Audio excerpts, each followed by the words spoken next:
I'm excited about this new series of podcasts I'm calling What If They Don't Come Back Like We Thought? Welcome to the Clarence Stowers Leadership Podcast, a podcast about becoming 1% better every day. And now your host, yours truly, Clarence Stowers. Hey everyone, this is Clarence E. Stowers Jr., host of the Clarence Stowers Leadership Podcast, a podcast about becoming 1% better every day so that you can level up in all areas of life. And I'm excited about this new series of podcasts I'm calling What If They Don't Come Back Like We Thought? And for those who are listening know or may not know, I am a pastor. I pastor the Mars Hill Baptist Church of Chicago.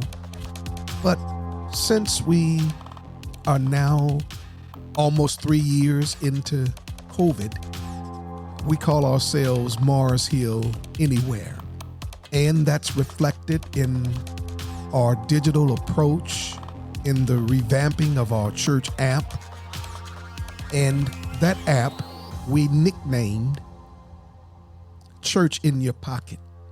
From there, you can access our sermons, our teachings, our calendar, and Bible reading, and be kept abreast as to what's happening in and around Mars Hill. The interviews I've scheduled have been on point, real, relevant, and raw. You're going to hear from some incredible leaders, both within the church as well as outside, to share their perspective on how we navigate not our new normal, but as Tom Rainer says, our new reality. Hey, what's up, everyone? It's your host, Pastor Clarence E. Stowers Jr. Wait a minute, that's my title. This is not Sunday morning. It's not even Mars Hill. Boy, what are you doing? Let me do that again. This is Clarence E. Stowers Jr., host of the Clarence Stowers Leadership Podcast. And it's a podcast all about becoming 1% better every day. And this podcast focuses on inspiring and equipping highly motivated and creative people to take decisive action in all aspects of their lives while also producing the best work. And I'm honored today, this week, in this series, to invite you and other thought leaders to a series of podcasts regarding what if they, and they are church attendees, what if they don't come back? What if they don't come back to our buildings like we anticipated? And what's the result or the impact of being isolated from one another? The challenges that we face both mentally and spiritually. Additionally, I'm glad because I've had guests who are major, doing things in a major way, doing things to make an impact in the kingdom of God. And for those of who follow along, I like to tease out and build up the guest list. And so I'm excited today, and you're going to see why there's so much glee and excitement in my voice and on my face, because I have with me the executive pastor of First Baptist Church of University Park and University Park, Illinois. And she, that's right, put all your biases aside. She, that's right, and I'm glad to say that, is not only leading in church spaces, but she's doing a massive work, an important work regarding mental health and the challenges that we face and the things that we like to sweep up under the rug and the things that we like to hold dear to that moniker, what's goes on in our house, stays in our house to our detriment. But we're going to unpack that. And as we converse regarding what if they don't come back like we thought, then instead of getting angry or chastising people, we can put together a strategy like modern day sons and daughters of Issachar, put together a strategy and know what the Big C church ought to do. So without further ado, you all, I want to bring to the stage, bring to this podcast, my sister and dear colleague, Reverend Dr. Ebony Only. Got to put some respect on that name. What's going on, girl? How are you? How are you, Pastor Stowers? Thank you so much for the invitation to chat with you and your audience a bit about this topic. You've been very gracious, and I am excited to be here with you, my brother and my colleague, and sharing in this discussion. Absolutely wonderful, wonderful. Now, those who know me know I like to put frames around people, around contexts, around conversations, because as beautiful as the portrait is, the frame enhances the beauty, helps to understand. And just as we pick out art that speaks to us, we ought to take the same time to pick out frames that bring that art to life. So let's put a frame around Reverend Dr. Ebony Only and let people get to know who you are. So who exactly is Reverend Dr. Ebony Only? Tell us a little bit about yourself. Well, I am the only child of Ronnie Lee Phillips and Charlotte Cassandra Jenkins of Chicago, Illinois. I'm a native of the Inglewood community in Chicago, and I have been called to the care, the education, coaching, and empowerment of my brothers and sisters, guiding them to discern their spiritual paths and discover their full potential. I am a child of God who has been practicing and faithful in ministry for over 10 years. I love the Lord, and I am excited to be a part of the process of healing and building bridges in my community. As such, I was called as the inaugural community chaplain fellow for Bishop Anderson House on the near west side of Chicago, where I am working side by side and alongside pastors and faith communities in helping them to identify and deal with some of the traumas that we are experiencing and have experienced as believers and as people of faith and as people who live in those communities. You said something that piqued my interest, and I have to digress a little bit and dive into that. Okay. Did I hear you say West Side? Yes. So I was fortunate enough to receive recognition from Bishop Anderson House, who this organization serves Rush Hospital as well as Cook County Hospital and the surrounding medical district in providing spiritual care and support, not just to those who come to work there, but the members of the community that surround those institutions in the medical district. And so our goal is to ensure that we are providing holistic care and treatment for those who come to seek treatment anywhere in that medical district. And holistic care includes spiritual care. Yes. And so we are very passionate. We're very passionate about ensuring the holistic care of all of God's people, no matter where they show up, whether that's at Rush or UIC or at Stroger Hospital.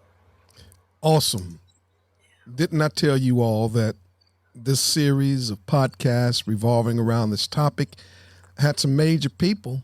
And I just thank God, because being relationally rich to me speaks volumes. If you want to go fast, go alone. But if you want to go further, It's good to go with a team. Now, with that stated, I noticed you picked a verse as your life verse. That's important to me because it's one of my life verses. That in Ephesians chapter 3 and verse 20, 1 Peter 2 and 9. What made you choose that verse to frame what you do?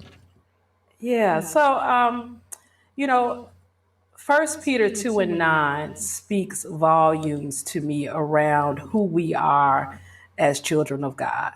And it offers for me a constant reminder that God has equipped us with everything that we need. All that we need is in the house. God has already placed in us all that we need to live into the full promise of who God has called us to be. And there are times that we need to be not just reminded of that, but to also have surrounding us people that can help to pull us out or push us toward where we need to go in order to live into that full promise. And so that First Peter 2 and 9 has guided my life. It has guided my ministry. And will continue to be the scripture that I will lean on each and every time that I need that reminder, that I need that push or that pull. Well stated, and I'm stealing that. I'm going to, of course, because you are from the field of academics, so I'm going to quote my source the first time, and then the second time I'm going to say I heard. And then the third time, I'm going to say, I always believed. So That's fine. That's fine. You're welcome to it. You're welcome to it, Pastor Stowers. oh man, that's so wonderful. And it does give context into who do we have, and it lets us know a little bit about you. So now that we've had our proper introduction, frame has been placed around who the Reverend Dr. Ebony only is. Let's pivot for a moment, because when people heard me say executive pastor, when people heard me say Reverend Doctor, and I know our biases probably slanted a little bit more towards, oh, this is a man, but nevertheless, it is clear that it is not. Right. You have matriculated through high school, through college, through graduate school, and then seminary. What made you pursue that educational path? Well, I have always been called to be a helper, a bridge builder, and a healer.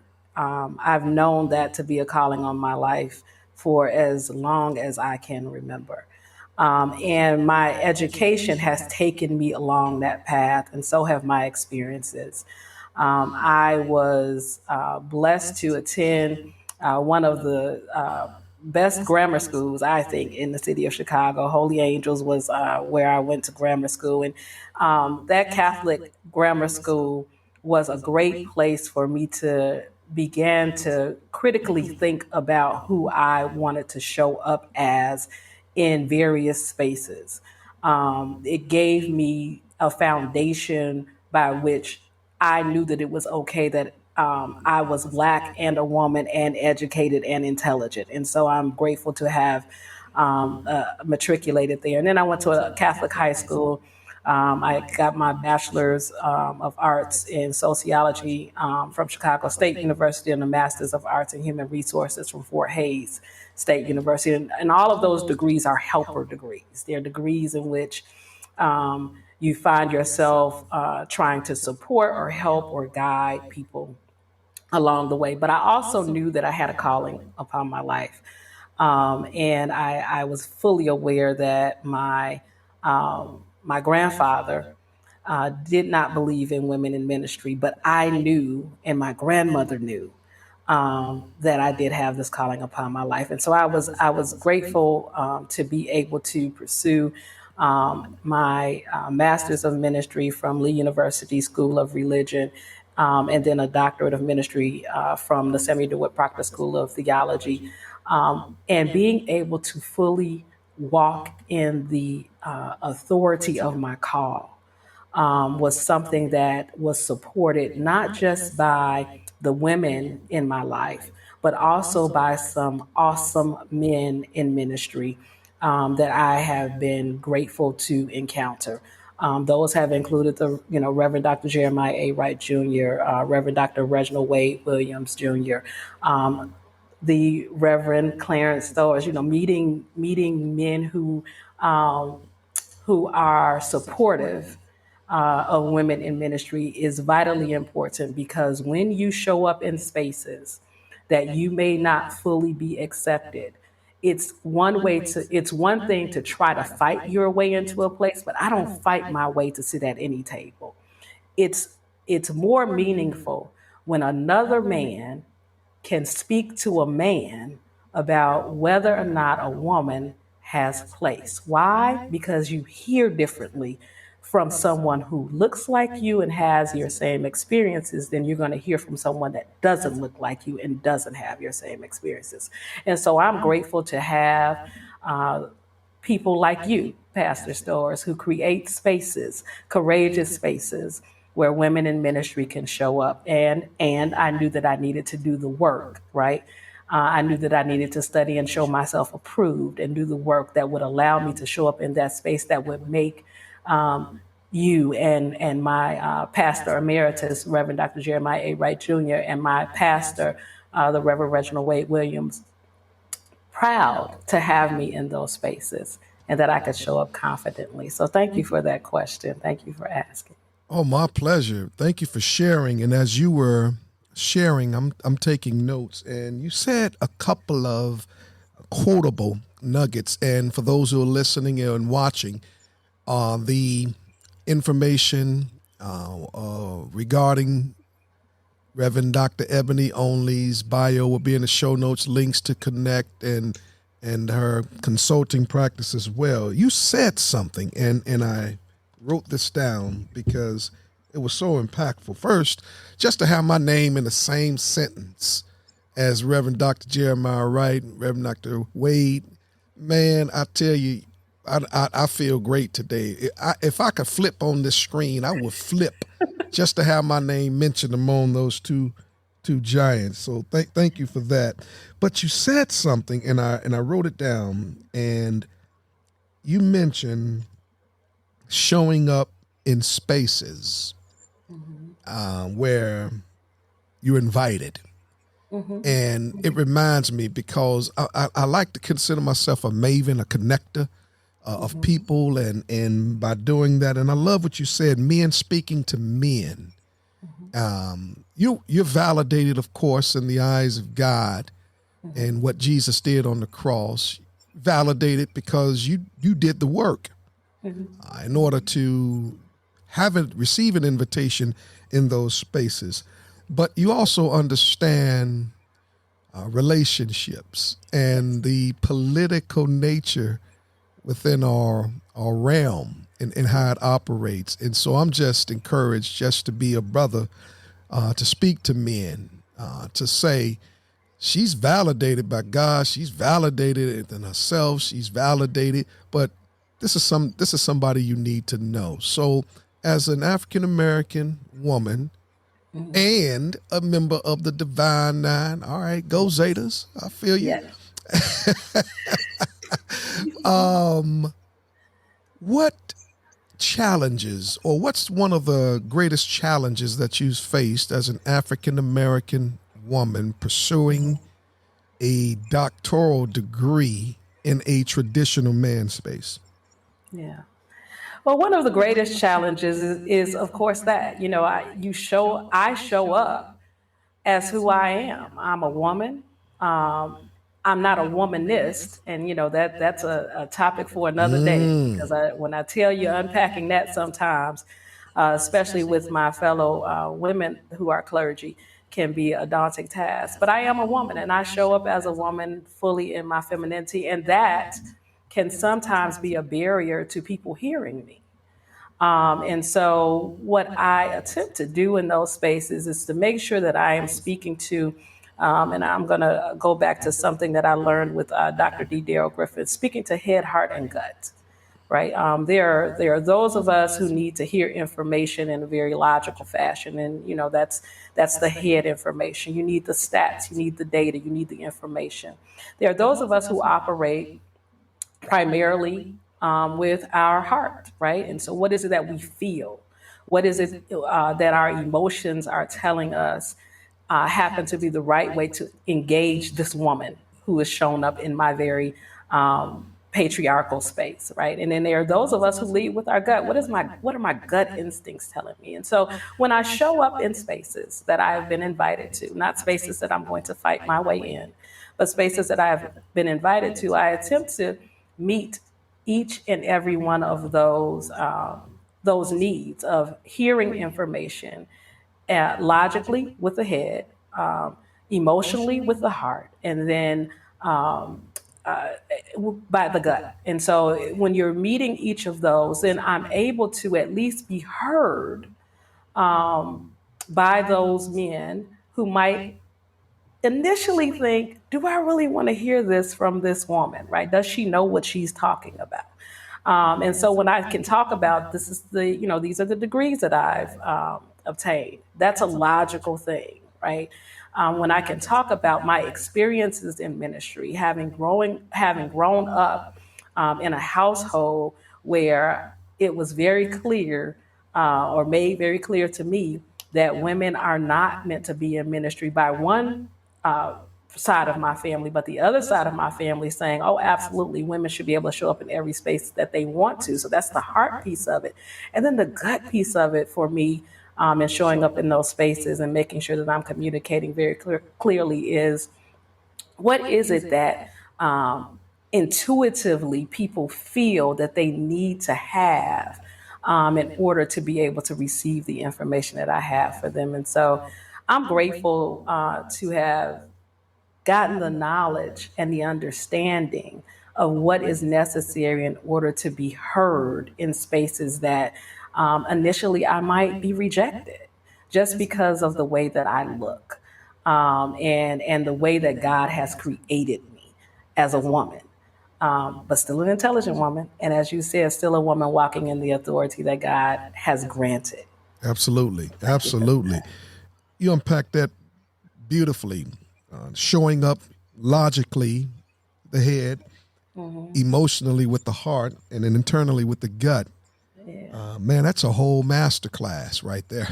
Yeah, absolutely. And then this is what's necessary to be heard on top of the credentials and the self-validation. And again, man, I have to have you back just to talk about that, because that alone of not forcing, but yet positioning, that's what I like to look at it as. It's more of positioning one to be heard. And when that name is called, then it's not time to jump on Google to learn a few buzzwords just to appear that you've done the work. So kudos to you. Thank you. My pleasure. We've had this opportunity to kind of lay the foundation to let you know, get to know Reverend Dr. Ebony Only, what motivates her to hear her life verses, and then showing up when she shows up to be heard, doing the necessary things that would position one to continue to be invited to those spaces and stages. And this is why we're here today. One of the reasons we're here today. And we had an opportunity while attending an event together just to converse as colleagues. Yeah. And those of you all who know me, you know two things. One, I'm going to talk. That's what I do.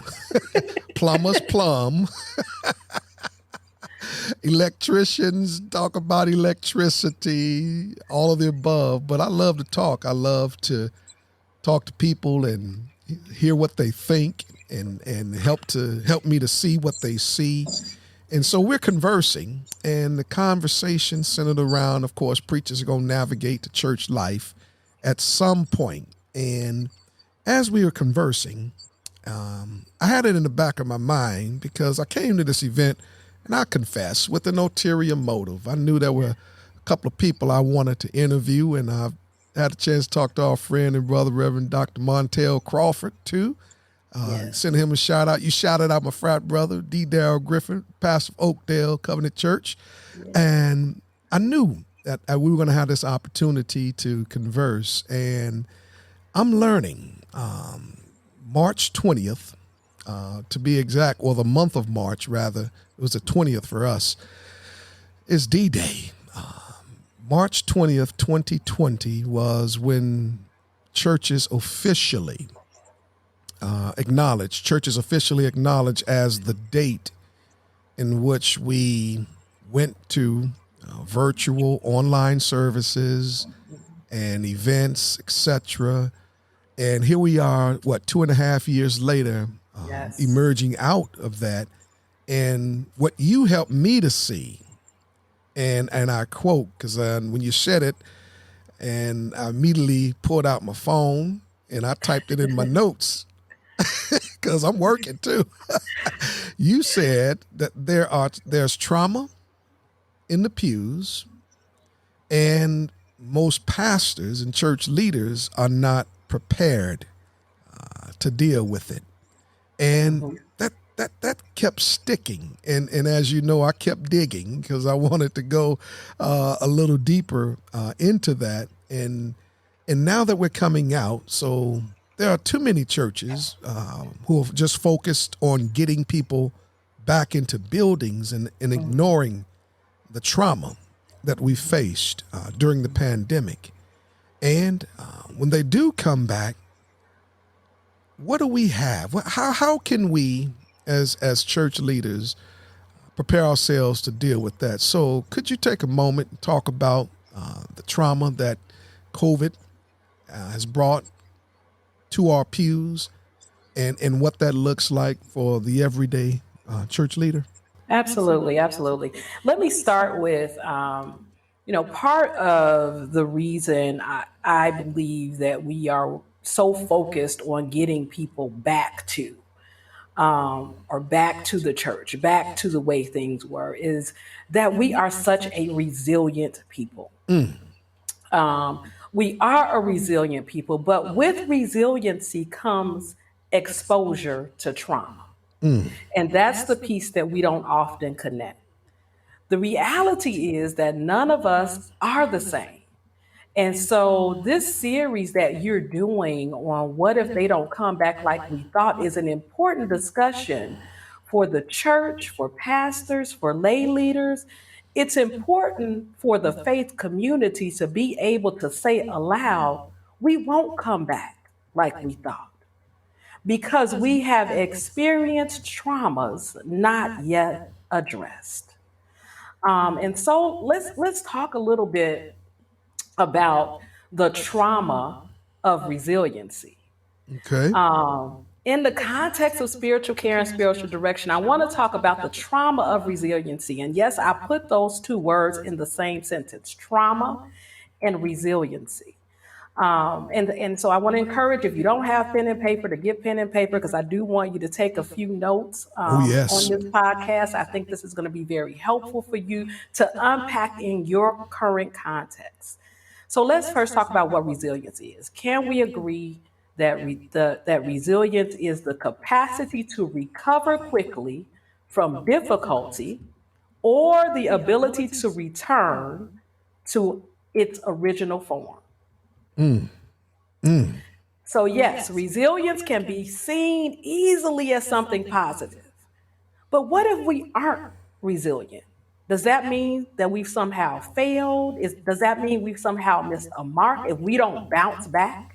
If we don't continue to bend and not break or go back to what was considered normal? Does that mean then that we have somehow failed? And I think that that's the notion that kind of has us stuck as faith communities when we're talking about trying to bring people back, trying to create this context in which we believe after kids go back to school, after the numbers go down, after we get the vaccines in place, the people are going to come back. No, they're not going to come back the way that they were when we left in March of 2020.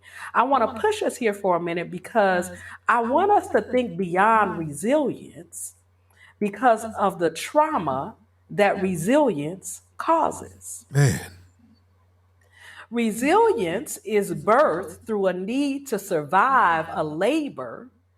So we have to recognize and acknowledge that as faithful believers, we have had and are currently experiencing some trauma. We have to acknowledge this reality if we want to truly equip ourselves and journey alongside the members of our congregation, our faith communities, and our surrounding communities. If we want to journey alongside them and help them imagine a world that we could thrive in rather than a world that we're just surviving in. Yes. And that's really what COVID has, brought to the forefront for us, is that we are really in a place of survival, trying to figure out how to navigate this endemic that we've never experienced in our lifetimes and probably will never experience anything like again. And so as we offer hope by way of imagining what would happen if we sought out ways to make life simpler rather than just ways to be resilient, in a world that is continuously introducing trauma to us. People often say that growth comes out of difficult places, but it's important to ask, how much of that growth have we chosen and how much is being thrust upon us? And so what I want to just offer for us here is that wearing this banner of resilience as if resilience is the goal is part of what has us stuck at trying to get people back the way that they were, or get us back to the church, or get us back. We're not going to come back like we think or we thought we should come back, because resilience isn't the goal. Being well spiritually, being well mentally, being well physically, and being well emotionally, that is the goal. My God, let me jump in, man. I'm writing, I'm shouting, and you ever had one of those moments where you say, man, just put the pen down and be in the moment and go back and take notes later. But you said something, oh my God, you said, and I quote, I'm grabbing my notepad. You said, it was so real. You said, we're in a place of surviving while trying to thrive, and how we're introduced to new traumas. And like many, I thought that resilience was the goal. Just persevere, see it through. We go back to those pledge days. But when you said that is not the goal, that means there are a lot of us who are stuck in a place that was just supposed to be a stop. Right. That's not to say, take my yoke upon you and learn from me, for I am gentle and lowly in heart, and you will find what rest for your soul. For my yoke is easy, and my burden is light. For I know the plans I have for you, declares the Lord. Plans to prosper you and not to harm you. Plans to give you hope and a future. So resilience is the stop to the destination. It's not the destination. Scripture has shown us that. So we have to come to not just realize, but to put into practice the fact that resilience in and of itself is not the answer, and that the intersection of resilience and the work of healing is our well-being. And that intersection is where we find a holistic sense of well-being. It's where we find a holistic sense of well-being that encompasses our physical, our mental health, our emotional state, and our socioeconomic structures as part of the communities that we're in. Yes, we should continue to provide spiritual direction, counseling, and support through whatever means of worship and instruction we have. And if we want to get unstuck and we want to help our faith communities get unstuck, we also have to help address the traumas we've endured, from intergenerational trauma to the trauma of COVID.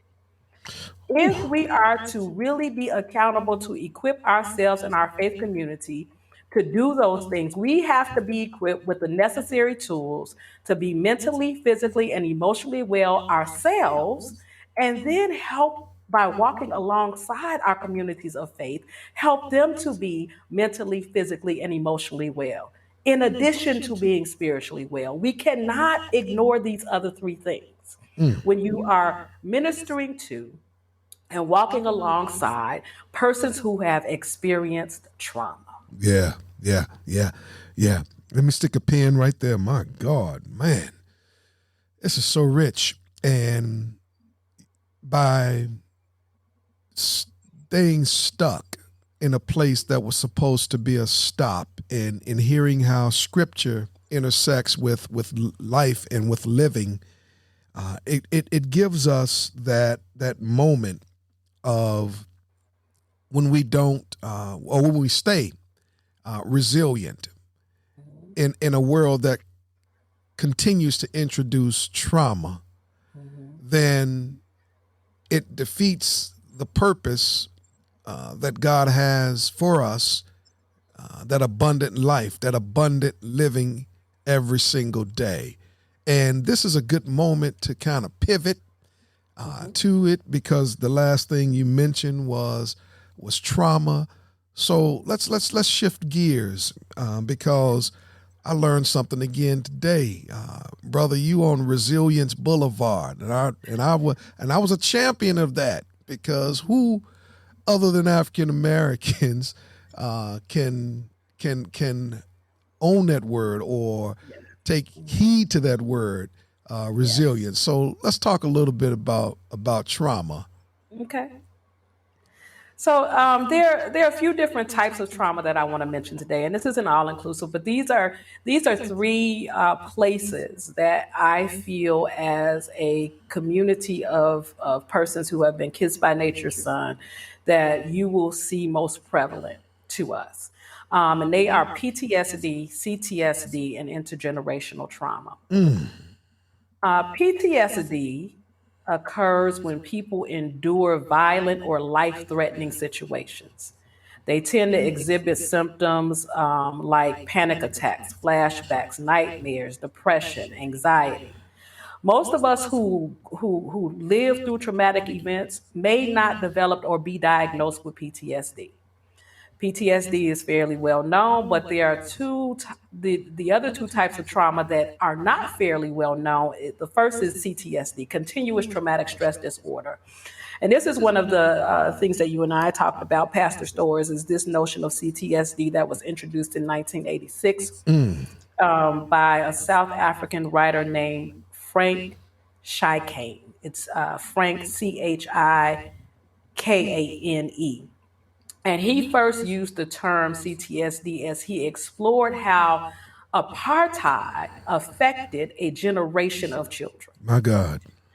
And what he shared was that people who are exposed to danger repeatedly or for a long term exposed to trauma may develop CTSD. Those traumas look like things like police brutality, housing and food insecurity. They look like things like being bullied, being underemployed. These are the precursors to CTSD that he has discussed back in 1986 as it relates to South African apartheid. But don't those things sound familiar? Come on now. In terms of what our faith communities, the people who sit in, who come to our churches, whether that's virtually or sitting in the pews, in our surrounding communities, in our parish communities, people who may never cross the doors of our church or even tune in, these are the real life socioeconomic and emotional things that they are facing. And so the response to that is CTSD. And what is CTSD? CTSD manifests itself in this way: bursts of certain chemicals such as cortisol, endorphins, or adrenaline that are usually used to help us escape danger are not a bad thing. But what happens when these chemicals are released is that the brain partially shuts down during these dangerous experiences. And because the brain partially shuts down, this survival technique allows us, yes, to deal with the crisis at hand, but what it also does is it disassociates the emotions, My right? So that we God. can focus on the trauma at hand. And so what happens is the emotions associated with the trauma are just stored in the brain and they're not dealt with, which can lead to the overwhelming problem of not having addressed those traumas. And so, how that manifests itself is in what people consider to be riots, right? Jeez. When there was civil disruption and disobedience. Remember that at the Yes. beginning of COVID? The way that that manifests itself is to see more and increased violence in the streets. The way that it manifests itself is increased IEPs. It manifests itself in ways like over functioning or under functioning. And so it's important to be able to name these traumas and how we see these traumas showing up in our communities, whether that is PTSD or CTSD. And the last one I just want to touch on a little bit is intergenerational trauma.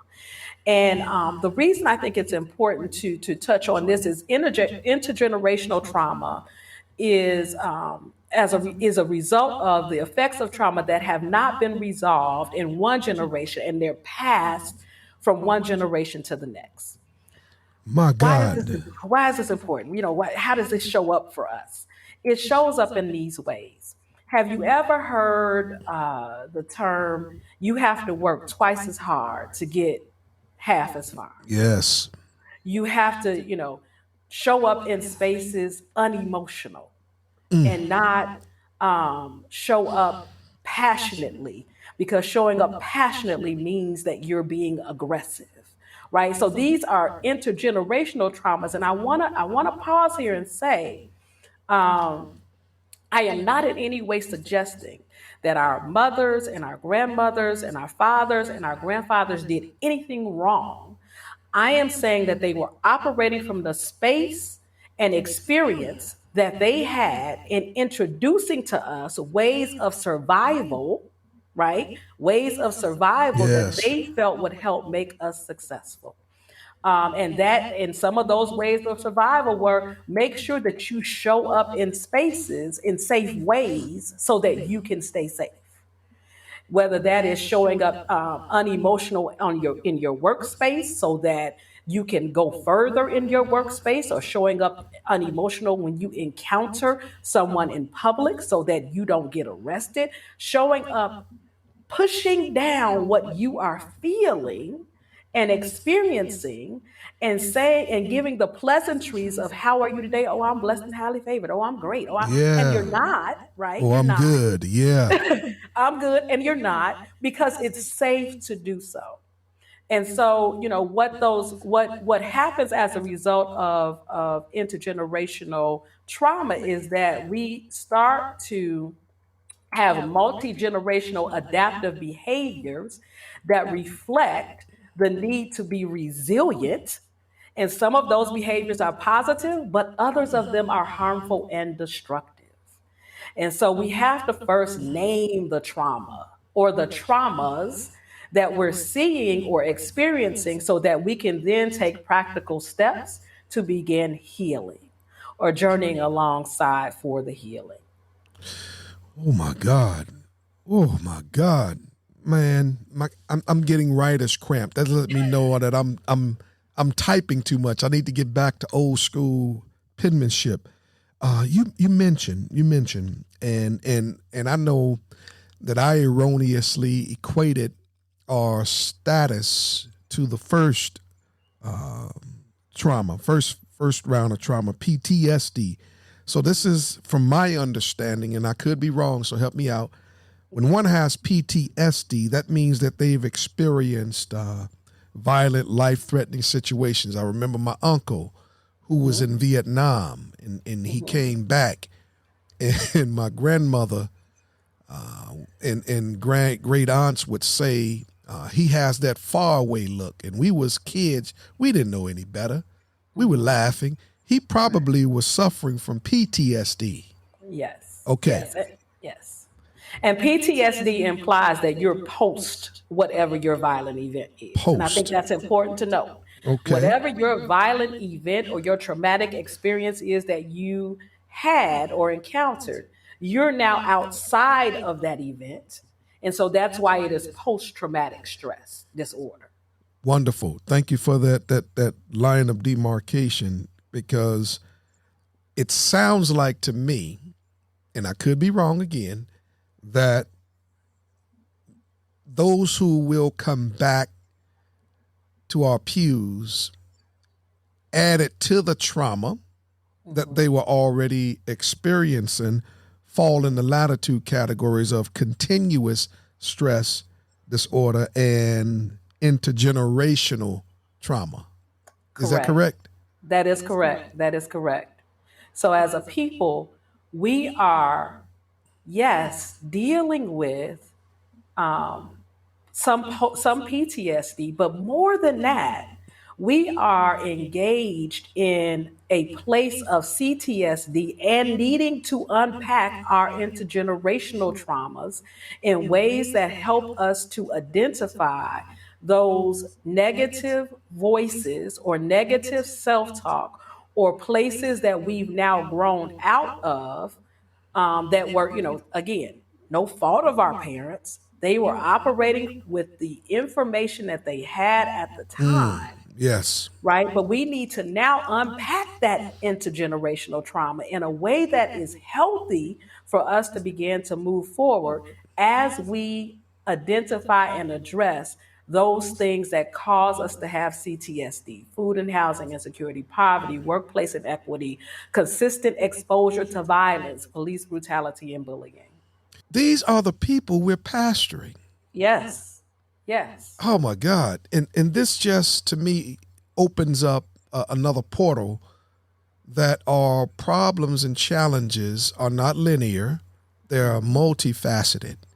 And understanding, I think of a wheel or a circle, and in that circle are church challenges. And then you have arms extending from the circle. So this is just one of many arms, because police brutality, food and housing challenges, bullying you mentioned, and workplace inequity. And then the brain you mentioned shuts down to deal with the trauma that's present. Yes. And so now when people come to church on Sunday, we could potentially be adding to their trauma by acting and saying things like, "What's wrong with y'all?" or "Man, y'all this or that," and not knowing that people are dealing with this in a continuous sense. So I want to ask this question, because I got a whole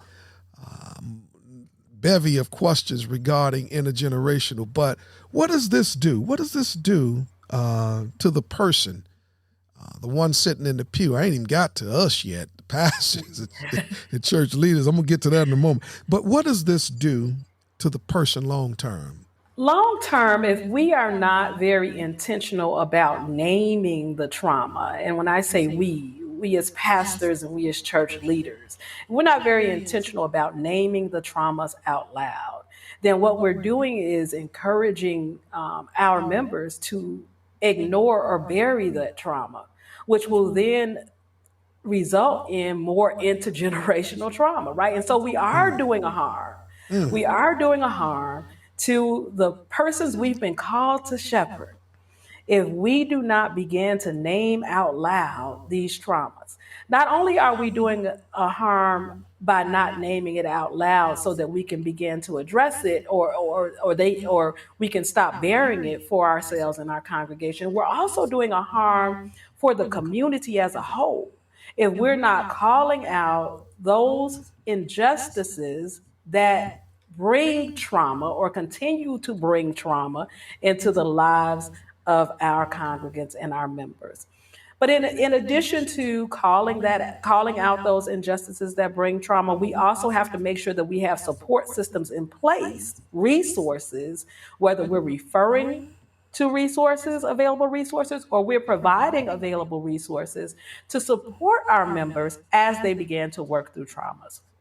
Those resources can look anything like, assistance with finances for housing, to providing referrals to mental health professionals who will come in and do whether that's grief groups or lament groups, or do some individual one-on-one counseling on a sliding fee scale if necessary.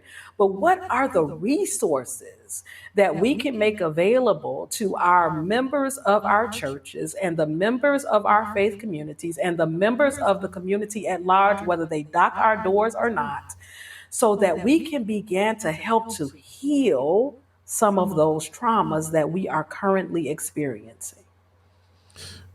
So rich. So if we don't address and name what's causing the continuous trauma, then that just adds to what was already existing in intergenerational trauma? It does. It does. And it exacerbates the CTSD. Wow. And we don't, we are called to be healers, right? And so this is not about, I understand that there are some churches and some leaders that don't necessarily want to always bring politics or justice into their pulpits. And I understand that. This is about saving holistically the souls that you've been placed in charge of, and saving the souls of the people that we have been placed in, that the people that have been placed in our care, means looking at holistically what their needs are. We cannot just simply pray it out. Sometimes we have to pray it out. And what is the and? And that is where we began to do the assessment to help us to recognize what is the and how can we support and journey alongside now that we know what the and is. Pray it out and what? Because it doesn't just stop at prayer. Jesus didn't just stop at prayer. There were actions behind that. God didn't just stop at manifesting a vision in his head. He put actions behind that, right? And so what comes in addition to our prayer with and for God's people? Yes. And I'm nodding in agreement because as I was conversing with Pastor Kervance Ross, and this is a good segue, he said, and when you mentioned prayer, and this is how I know this is a God moment, prayer and. He says, and I quote, we need theology and therapy. Yes. A priest and a psychologist or psychiatrist. Yes. Christ and a couch. Yes. And in our community, mental health has had a stigma for so long. But when I do pastoral counseling, when I do pastoral coaching, when I do premarital counseling, here's what I remind people of. If you are a good steward of your health, you at least go once a year to get a checkup for your physical health. True. There's nothing different about your physical health need for a checkup than your mental health need for a checkup. If you don't go but once a year to check in with a therapist, you owe that to your body, and you owe that to the divine who created you. Because the divine didn't just create your physical body. The divine gave you emotional and mental capacity. And so if you're being a good steward of your entire body, your entire self, who God created you fully to be, that means you also have to check on your mental health. And there's nothing wrong with that. There's nothing to be ashamed of. There's no stigma that should be attached to checking on your mental health. The stigma should come if you don't do it. Oh If my. you don't see about how well you are physically and mentally, that's where the issue lies, not going and seeing about your mental health. Oh my God. That brings to mind a couple of questions that would serve us well for the church leader, knowing this now of who's sitting in the pew. I felt like we just did a general overview, the 30,000-foot view of who's in the pew. Oh man, that'll preach. to understand, because once we understand who's in the pew, then we can put together a plan Yes. to address who's in the pew. For the church leader, I'm recognizing, which is why I wanted you to be a part of this series of podcasts, when there are certain things that are above my knowledge base and pay grade. So as a church leader, you mentioned partnerships with agencies to perhaps do sliding scale, consultations, all of the above. When is it time for a pastor to refer or partner with someone who knows this a little better? Yeah. So there are, for me, three indicators. The first is time. And what I mean by time is depending upon what the issue is that is being presented by your member or a member of the community, you might want to only see or counsel that person 2 or 3 sessions. Anything beyond 2 or 3 sessions may require referral to someone who has deeper knowledge of whatever that particular issue may be, whether that's financial or mental health, or if they are presenting with a need for support in terms of their current living situation, if they're living with domestic violence. 2, 3 sessions at most in terms of timing. The second thing that I would look at in terms of when it is good to refer is if you simply have no knowledge. It's okay to say we don't know. Yes. And it's okay to say, I don't know, but I know someone who does, right? Yes. And so that is where building your network and relationships become important, because it may even be that you refer to another pastoral colleague, and that's okay. It may be that you refer to an agency that's near you, and that's certainly okay, right? And so, do you have the depth of knowledge necessary in order to support your member or the member of the community that has presented? And I would say the third indicator for me of when to refer is if I am too close to a situation. And when I say too close, this may be someone that I have long-standing relationship with, even a member that I've had a long-standing relationship with, and I'm too close to really be objective to the situation, or I am currently wounded, right, by whatever the situation is that is being presented. And the last thing we want to do is, as we would say, is bleed on our people, right? And if I am currently wounded, I may not be the best person to help, to walk alongside, to help this person navigate whatever their situation might be. So those are the three indicators that I utilize in terms of referring. That's so wonderful. And it is so rich because I'm going back and I'm nodding. I'm like, should have referred, dude. Should have referred.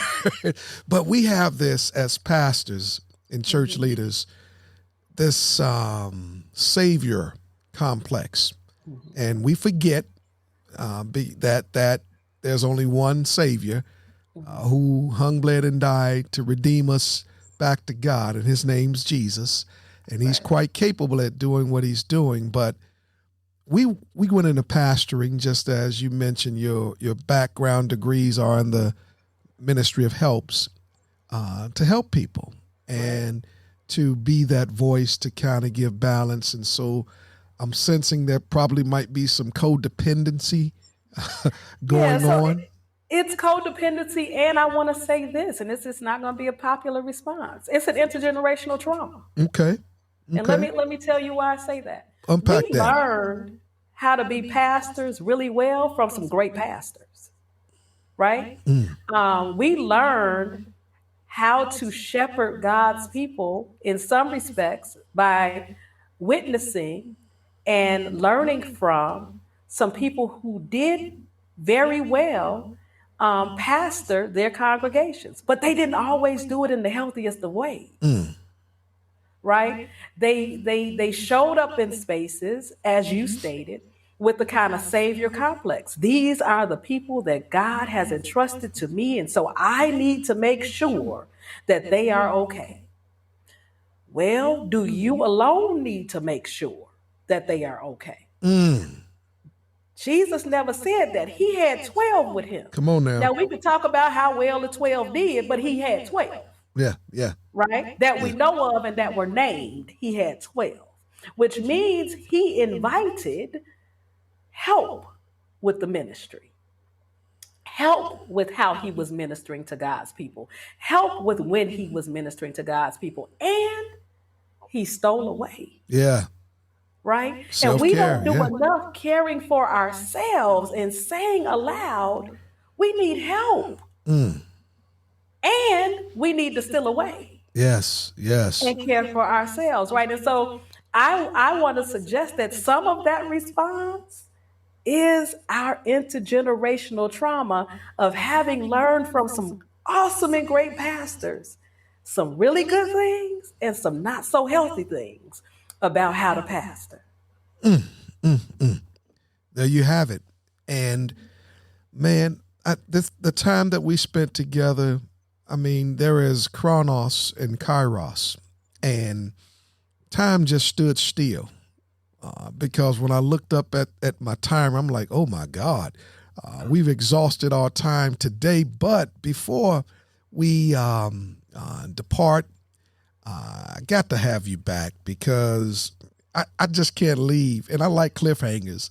So I just can't leave on that because every pastor I know, every church leader I know, and even those who are outside leading organizations, the business professionals, the entrepreneurs who listen to this podcast, they're like, oh my God, these are my customers, or these are my constituents, or as pastors, these are our congregants.